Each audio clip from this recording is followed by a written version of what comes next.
mana $2000 ham oyog'imiz ostidan chiqdi. Hozir bir zumda qo'lga kiritamiz. Ey bola! Yo'qroq. Ha, rost aytasan. Ey bola!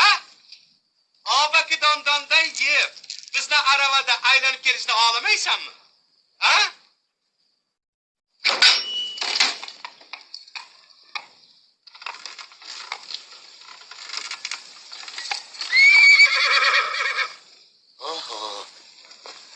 Zarari yo'q. 4 soat pochcham yana $500 qo'shimcha haq to'laydigan bo'ldilar.